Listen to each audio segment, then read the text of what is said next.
India's first underwater sea tunnel. Underwater sea tunnel check करो कैसा लग रहा है जी वेरी गुड, बहुत अच्छा है। 45 मिनट का सफर 10 मिनट में होगा। जो मुंबई का जो एक नक्शा है ना वो अब बदल जाएगा, ट्रैवल टाइम बहुत ज़्यादा जो है वो कम हो जाएगा। मेरे ख्याल से इंडिया और भी कंट्रीज़ के साथ उनकी आज़ाद आना खर्जा पॉलिसी है, उनका कोई किसी का ग़ुलाम नहीं, वहाँ पे अपनी ही पॉलिसियाँ बनाते हैं, अपने ही तहत चलते हैं। आपने कभी सी के अंदर दरिया के अंदर टनल देखा है? कि जो कि जिसके अंदर गाड़ियाँ चलें और एक जगह से दूसरी जगह जाएं? नहीं देखा। और ऊपर से उन्होंने ये भी बात बोली है कि भाई टोल टैक्स भी आपको कोई इसमें नहीं देना पड़ेगा। पर मुझे सबसे अच्छी बात लग रही है वो ये कि बहुत ही मॉडर्न स्ट्रक्चर्स जो हैं वो बनाए जा रहे हैं। ना किसी का ग़ुलाम है, जिस तरह हम यहाँ पे एक तो हमारी ऊपर से अमेरिका से ऊपर अगर पर्ची नहीं आई तो हम कुछ भी नहीं कर सकते हैं। जो कौम के लिए सोचता है नरेंद्र मोदी, जो जहाँ तक मैंने देखा है वो बिल्कुल अपने कौम के ऊपर खड़ा है। इसने पूरे इंडिया को एक ही नज़र से उठाया है, एक ही नज़र से पूरे इंडिया को देखता है। और मईशत की बात है वो तो अल्लाह के पास है, मईशत वाला मामला अल्लाह के पास है। और का मामला अल्लाह के पास है तो वो इंडिया इतना तरक्की क्यों कर रहा है? वो तो काफिर है, काफिरों को तो होने ही होना है, उनका तो करना ही करना है। लेकिन जो हमारे करना है उन्होंने तो भाई उन्होंने जो वो काफिर है और वो भी कुछ ना कुछ तो करते ही होंगे ना। हमारा काम असल में सूद पे है, हमारा निज़ाम ही सूद पे है। जो सूद पे निज़ाम तो इंडिया भी लेता होगा ना, लेकिन वो तो काफिर है ना, उनके लिए तो नहीं है सूद, तो मुसलमानों के लिए है, जो दीन इस्लाम पे है उनके लिए सूद की बातें। तो मुझे इंडियन प्रोजेक्ट्स की एक चीज़ बड़ी अच्छी लगती है कि हम देखते हैं कि लाइक उसमें ना नेचर का बहुत ज़्यादा ख्याल रखा जाता है। हमें दुबई ने भी कह दिया कि भाई अपनी भिखारी भेजना बंद करो, सऊदी अरेबिया ने भी कह दिया कि भाई पाकिस्तान भिखारियाँ भेजता है, लेकिन इंडिया को वेलकम करते हैं। वो कहते हैं कि भाई इंडिया हमारा भाई है। और मई 2024 में जो है इसका इनोग्रेशन हो जाना है, तो भाई नो डाउट है जो मुंबई का जो एक नक्शा है ना वो अब बदल जाएगा, ट्रैवल टाइम बहुत ज़्यादा जो है वो कम हो जाएगा। बिल्कुल 40 to 45 मिनट्स का डिस्टेंस आप 8 to 10 मिनट्स में कवर करेंगे, तो इससे ज़्यादा और क्या चाहिए। और ऊपर से उन्होंने ये भी बात बोली है कि भाई टोल टैक्स भी आपको कोई इसमें नहीं देना पड़ेगा।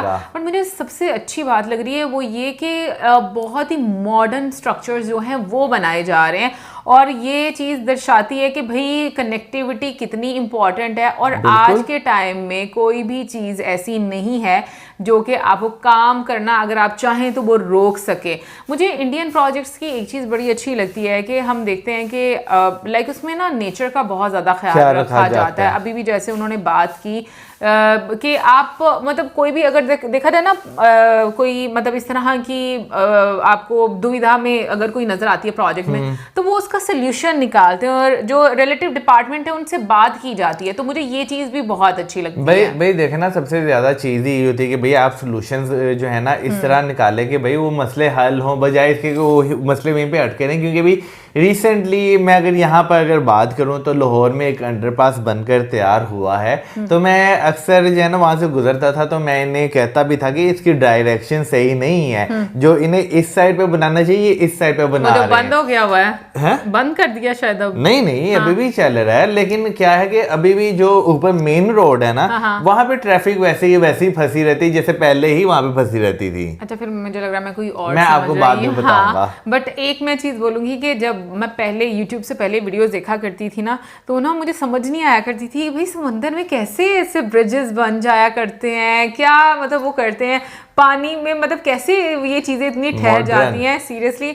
बट ये कि अब प्रोजेक्ट्स देख देख के आपको जब आइडिया होता है तो बहुत अच्छा लगता है। इनफैक्ट मैं बोलूँगी कि अगर देखा जाए तो जिस तरीके से मुंबई का एक नक्शा बदल रहा है, क्योंकि अगर हम लोग मुंबई को देखें तो आपको वहाँ पर ट्रैफिक के इश्यूज देखने को मिलते हैं। और ऑब्वियसली जब विद टाइम लोग जो हैं, क्योंकि वो सपनों की नगरी है, बहुत सारे लोग आते होंगे, तो वहाँ की भी जो ज़रूरत है वो ये बन गई हुई कि इसको और ज़्यादा एक्सपेंड किया जाए। अच्छा, वैसे इसे पहले जब हमने वर्ल्डली सीलिंग देखा था ना तो तब हम कहते थे वाओ यार कितना अमेजिंग है, लेकिन अब जो हम ये देख रहे हैं ये भी एक अलग लेवल पे जो है ना इंजीनियरिंग मार्वल है। अच्छा, तब जब हमने वर्ल्डली सीलिंग देखा ना तब मैंने ये चीज़ देखी थी कि भाई 2 रास्ते उन्होंने आगे जाने के लिए छोड़े हुए थे, लेकिन तब ये समझ नहीं थी आती कि भाई क्यों छोड़े हुए।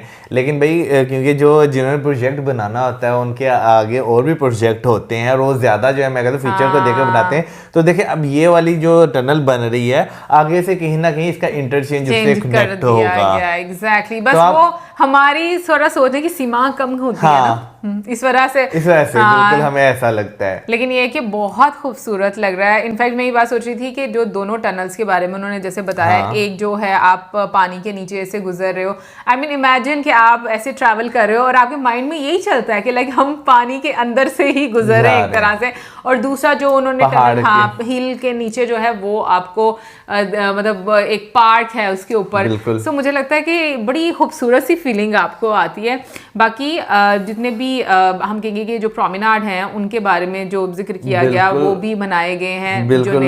और साथ में अगर हम बात करें समंदर से जो है जमीन को रिक्लेम किया गया है वो भी ऑब्वियसली, क्योंकि अगर मुझे लगता है कि मुंबई इसी तरीके से जो है वो एक्सटेंड हो सकता है, क्योंकि पूरा का पूरा मुंबई तो पानी के ऊपर ही बना हुआ है ना। बाकी आप जरूर बताइएगा भाई मुंबई वालों की, तो मुझे लगता है कि खुशियों पर खुशियां हैं आजकल। उसकी रीज़न ये है कि काफ़ी अच्छे अच्छे और इनोवेटिव आपको जो प्रोजेक्ट्स हैं वो देखने को मिल रहे हैं और बहुत मुझे लगता है कि इससे लोगों को फ़ायदा भी होगा। एंड आई एम श्योर मई तक हम लोगों को काफ़ी सारी वीडियोज़ भी देखने को मिलेंगी। बहुत सारे लोग जो हैं जब इसका उद्घाटन हो जाएगा तो हमें मे बी कुछ व्लॉग्स भी देखने को मिलेंगे। बाकी आप जरूर बताइएगा कमेंट सेक्शन में आपको कैसा लगा ये प्रोजेक्ट। तो क्या चीजें उन्होंने की जिसकी वजह से वो आगे निकल गए?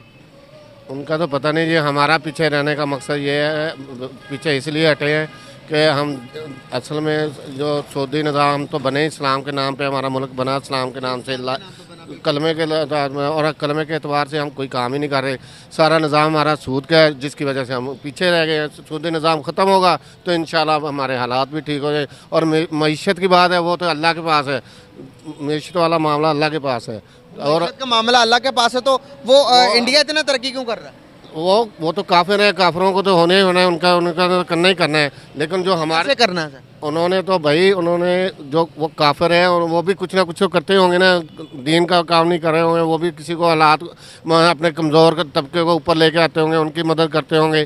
तो इसलिए अल्लाह के जो वादे हैं कि अल्लाह ने जो कहा है कि जो मेरे रास्ते में खर्च करेगा 70, मैं तो 70% दूंगा। तो अल्लाह के रास्ते में नहीं करे, वो जो गरीब है वो अल्लाह के रास्ते में खर्च कर रहे हैं। जो दुनिया के जो उनके बंदे गरीब बंदे हैं उनको तो अल्लाह किसी की मदद करना ये अल्लाह के रास्ता, अल्लाह का रास्ता ही है, अल्लाह के रास्ते पर तो इसलिए वो आगे जा रहे हैं। हैं। हम किसी गरीब की मदद नहीं करते, अमानत में खयानत करते हैं, क्या सच नहीं बोलते? हमारा काम असल में सूद पे है, हमारा निज़ाम ही सूद पे है। जो सूद पे निज़ाम तो इंडिया भी लेता होगा ना, लेकिन वो तो काफिर है ना, उनके लिए तो नहीं है सूद, तो मुसलमानों के लिए है, जो दीन इस्लाम पे है उनके लिए सूद की बातें तो। हाँ जी सर, आज उन्होंने अंडर वाटर सी टनल बनाया सर, वो दरिया के नीचे, समंदर के नीचे उन्होंने एक टनल बनाया जिसके अंदर से गाड़ियां गुजरती हैं दुनिया के अंदर। आपने ये पहले कभी सुना था किसी मुल्क के अंदर नहीं। कि सी टनल होगा? नहीं सर, आपको मैं दिखाऊं एक छोटी सी वीडियो, दिखा दे। ये सर आप अंदाजा लगाएं कहाँ पे बना? ये समुद्र में बना होगा। समुद्र कौन से मुल्क ने बनाया? इंडिया ने। इंडिया ने बनाया है। तो आप देखिए हम इस चीज़ के बारे में सोच रहे हैं, कुछ भी नहीं सोच, हम तो ये एक दूसरे की टांगे खींचने के बारे में सोच रहे हैं। हम तो ये देख रहे हैं कि हमारा ये भाई खा कैसे रहा है, इसने तरक्की कैसे कर ली, ये हम तो सिर्फ इसके ऊपर नजर रखी हुई है, ये क्या कैसे बना है, ये बस इसी तरीके से हम चल रहे हैं। मतलब ये ऊपर जा रहे थे उसको भी नीचे लेके नीचे लेके आओ। क्या हम कहते हैं यार इसने किया क्या है, जो इसके पास लंबरियां की है हाँ 2 लंबरियां की हैं। हम इसको खुश नहीं होते, बजाय कि हमारा भाई आगे तरक्की कर रहा है, हम इसकी टांगे खींचने में पड़ जाते हैं कि यार कैसे ये चला, कैसे गया आगे, ये भी तो हमारे जैसा था, हम जैसे हम थे वैसा था, ये आगे कैसे निकल गया। दोस्तों, भारत की पहली अंडर वाटर टनल मुंबई में नवंबर महीने में शुरू होने जा रही है। इस योजना पर लंबे समय से काम चल रहा है और 90% कार्य पूरा हो चुका है। इस टनल की लंबाई 11 किलोमीटर की है, जो मरीन ड्राइव से बांद्रा वर्ली सी लिंक को कनेक्ट करती है। ये टनल के शुरू होने के बाद गिरवांग से वर्ली जाने में जो पहले 45 मिनट लगते थे, वो सिर्फ अब 10 मिनट में पहुंचा जाएगा। ये टनल समुद्र से 20 मीटर नीचे बनाई जा रही है। बताया जा रहा है कि इस टनल में 6 लेन बनाए जाएंगे। दोस्तों, इस समुद्र में बन रही टनल बनाने में बहुत ही चुनौतियों का सामना करना पड़ा, लेकिन आखिरकार अब यह टनल लगभग पूरी तरह से बनकर तैयार हो चुकी है और इसी साल ये आम जनता के लिए खोल दी जाएगी। तो दोस्तों, जब ये शानदार अंडर वाटर टनल का वीडियो पाकिस्तानी लोगों को दिखाया गया तो उन लोगों ने कहा कि हम भी भारत की तरह या उससे भी ज़्यादा प्रगति कर सकते हैं अगर हमारे यहाँ शरिया कानून लागू कर दिया जाए। पाकिस्तान इस वक्त सूद के ऊपर चल रहा है और इस्लाम में सूद लेना और सूद देना हराम माना जाता है।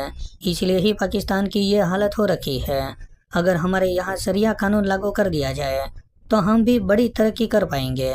तो दोस्तों, आप इसी बात से अंदाज़ा लगा सकते हो कि पाकिस्तानी लोग आज भी 10वीं सदी में जी रहे हैं, इसलिए ही उनकी ये हालत हुई है। वैसे दोस्तों, आपको ये वीडियो कैसा लगा आप हमें कमेंट करके ज़रूर बताइए।